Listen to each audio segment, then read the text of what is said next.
My parents gave my sister the restaurant and told me to stay in the kitchen where I belonged. Years later, they walked into the top one spot in town, saw who owned it, and went speechless.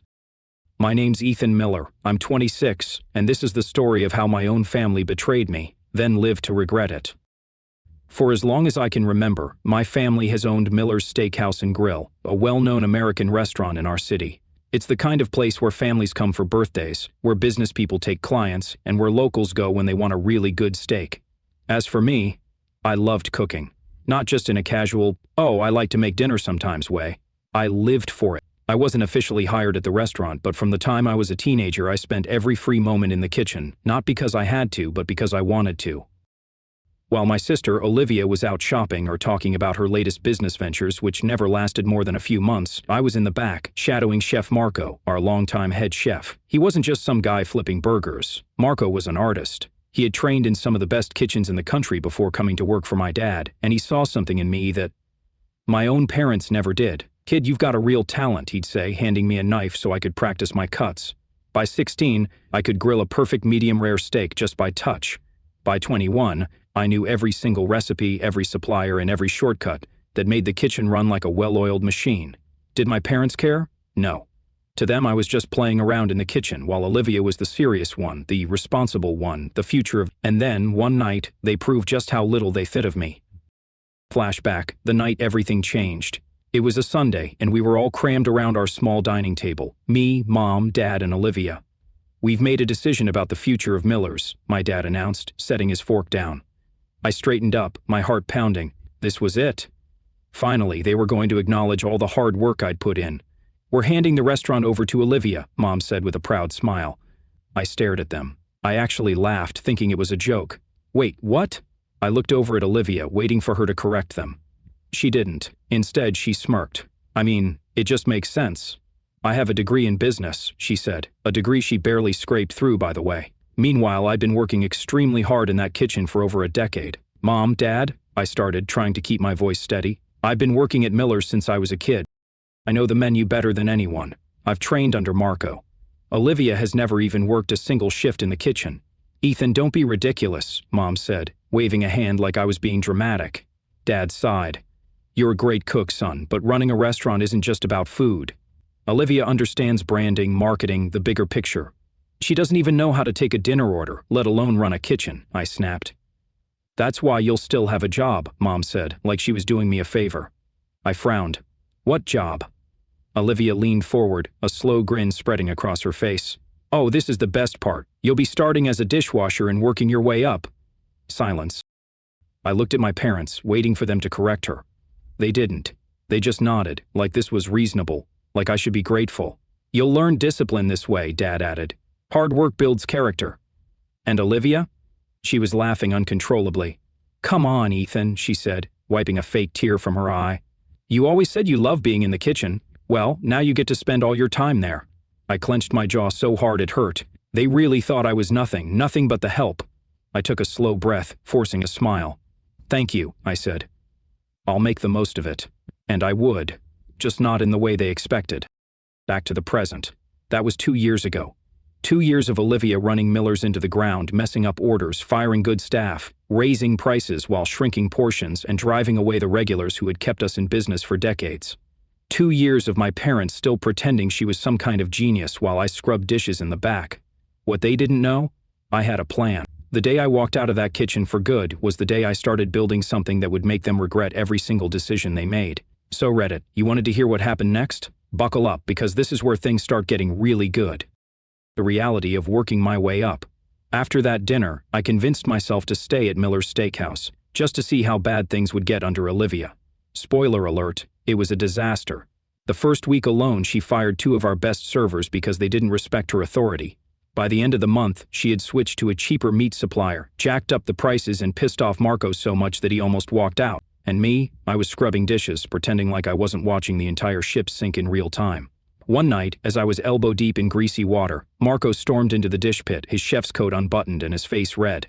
"Ethan, I can't do this anymore," he muttered, running a hand through his graying hair. "She just told me we're switching from fresh-cut fries to frozen." "Frozen, what's next, microwave steaks?" I sighed, wiping my hands on my apron. "You really think she's going to stop there?" Marco gave me a long look. Then, after a moment, he pulled a cigarette from his pocket and motioned for me to follow him outside.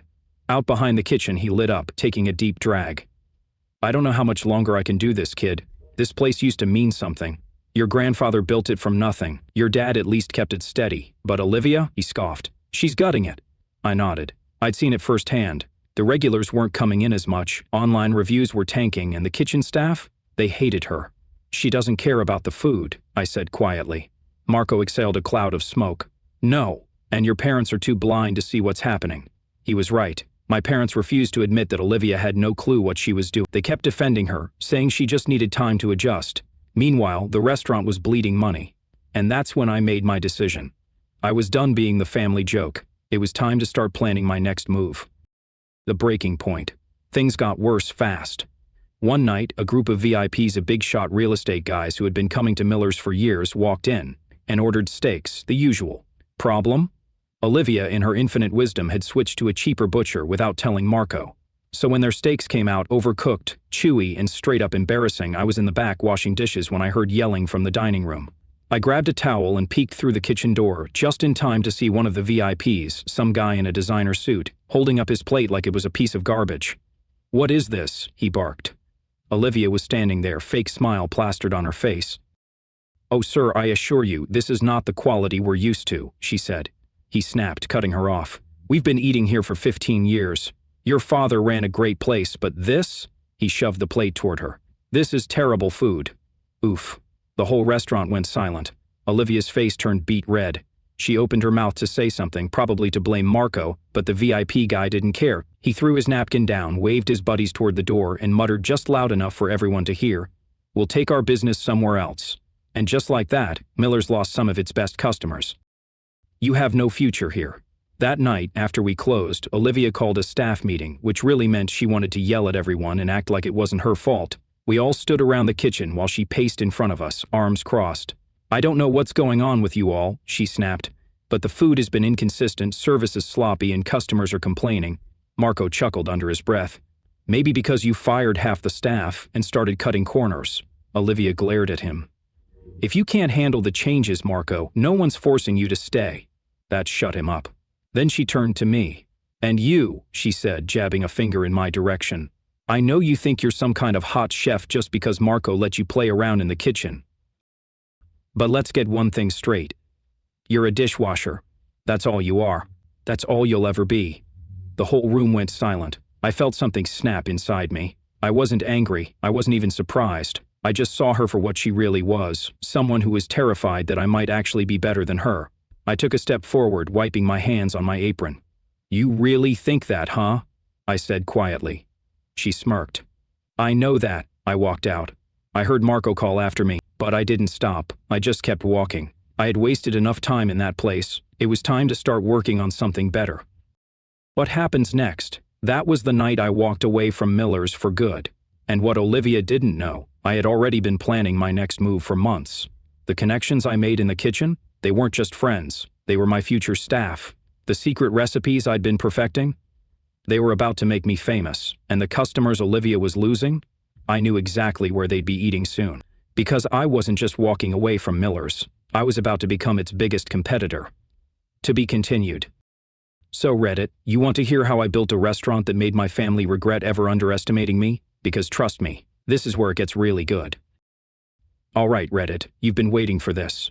This is the part where Olivia finally realizes she made the worst mistake of her life. The night Ethan's Prime opened, it was everything I had dreamed of. The kitchen was buzzing, the servers were on point, and the food? Perfection. Then Olivia walked in, and that's when things got really interesting. The standoff at Ethan's Prime. I was in the kitchen, plating a tomahawk steak, when Jesse, my bartender, nudged me. "Dude," he said, nodding toward the entrance, "look who just walked in." I wiped my hands on my apron and glanced up, and there she was, Olivia, standing at the hostess stand, looking like she had just seen a ghost. Her arms were crossed, her jaw tight, but her eyes? Pure panic, because she knew. She knew this place was packed. She knew half the faces in the crowd were former Miller's customers, and she knew that, for the first time in her life, she wasn't in control. The PIP who made it worse. Before she could say anything, a familiar voice rang out across the restaurant. "Ethan, my man." I turned just in time to see Mr. Langford, one of Miller's longtime VIP regulars, the same guy who had walked out in the middle of his meal a few months ago. Except this time he wasn't angry. He was grinning. "You outdid yourself, kid," he said, holding up his glass. "This ribeye? Best I've had in years." The entire restaurant turned to look. Olivia's face went pale. That's when I knew I had won. The confrontation. I walked over to Olivia, wiping my hands on my apron. "Welcome to Ethan's prime," I said, my voice light. "Table for one?" Her nostrils flared. "What do you think you're doing?" I raised an eyebrow. Running a successful restaurant. You should try it sometime." She took a sharp breath. "You stole my staff." "No," I corrected. "You fired them or made their lives miserable enough that they quit. I just gave them a place where they're actually valued." She looked around the restaurant, her eyes darting from table to table. "This is ridiculous," she muttered. "You think you can actually compete with Miller's?" I smirked. "Compete? Olivia, I'm not competing. I'm winning," she scoffed. "This place is just a fad. People will get bored. They'll come back to Miller's." Just as she said that, one of my servers walked by, carrying a sizzling porterhouse. A couple at the next table turned and stared at it like it was the most beautiful thing they'd ever seen. I tilted my head. "Yeah, I don't think so." Olivia's hands curled into fists. "Mom and Dad are going to hear about this." I grinned. "Oh, I'm counting on it." She stormed out, pushing past customers as she went. And me? I just went back to the kitchen. I had a restaurant to run. The fallout. The next morning my phone started blowing up. First my mom, then my dad, then Olivia. Again and again and again. I ignored every single call. Then Jesse texted me, "Dude, check Miller's Yelp page." I opened it up and, oh, it was bad. Customers were trashing them, complaints about undercooked steaks, slow service, overpriced drinks, and the worst one. I went to Miller's for my anniversary, but the place was half empty. Then I found out why. Everyone's eating at Ethan's prime. I actually laughed out loud. It wasn't just a few bad reviews, it was an avalanche. Miller's wasn't just losing business, it was hemorrhaging customers. And Olivia, she knew it. The desperate call. That afternoon I finally picked up when my dad called. "Ethan," he started, his voice tight. "We need to talk." "Do we?" I said, leaning back in my chair.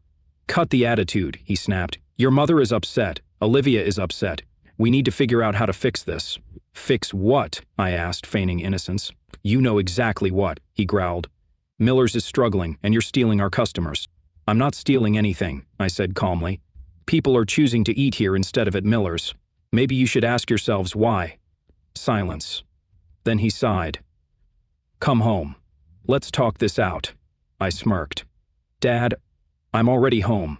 Ethan's prime is my home now." Click. I hung up. The beginning of the end for Miller's. That week, Miller's ran a desperate promo.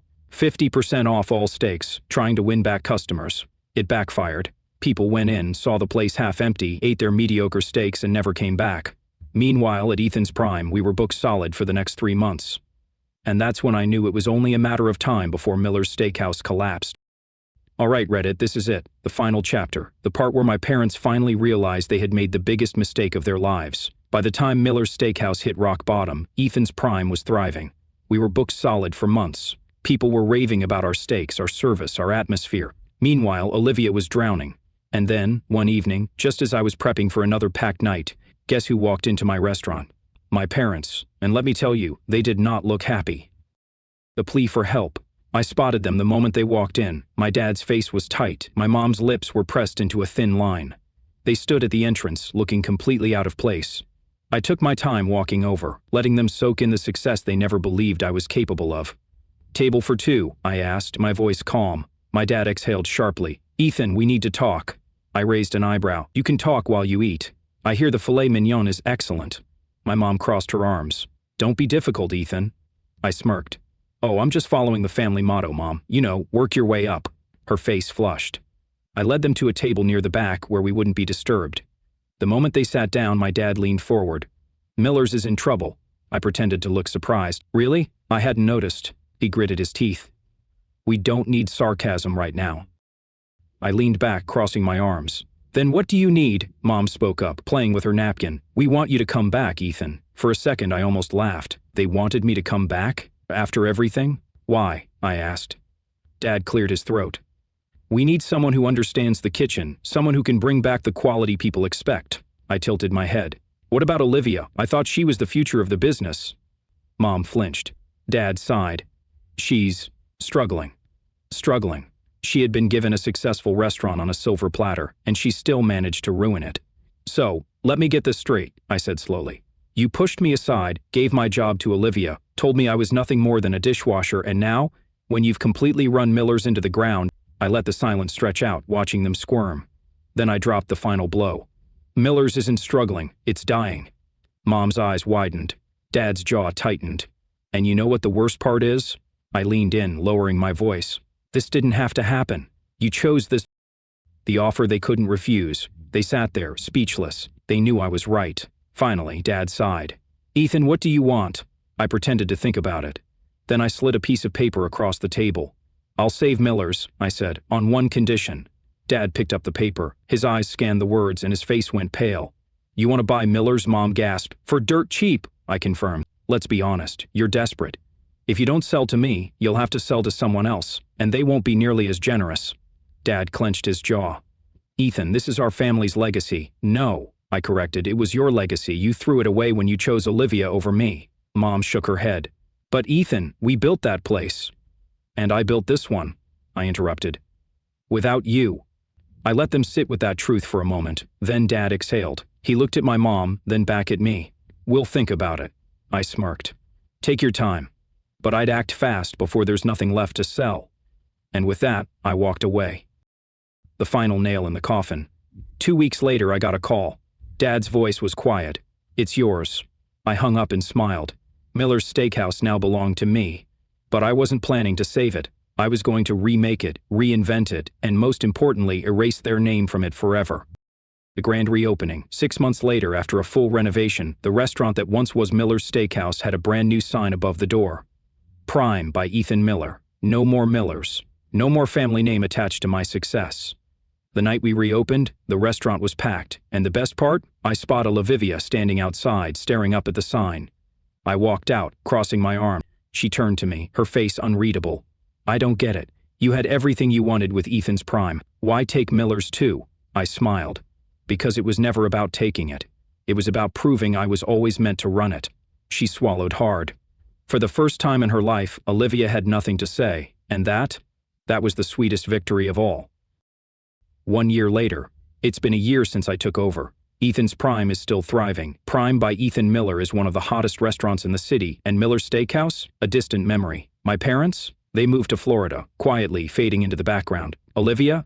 She tried to start a consulting business, but let's just say no one's exactly lining up for her advice. And me? I finally have what I always wanted. Not just a restaurant, not just success. I have respect. I have the last laugh. And let me tell you, Reddit, it tastes better than any steak I've ever made. And that, my friends, is how I went from dishwasher to restaurant owner while my family watched their legacy crumble.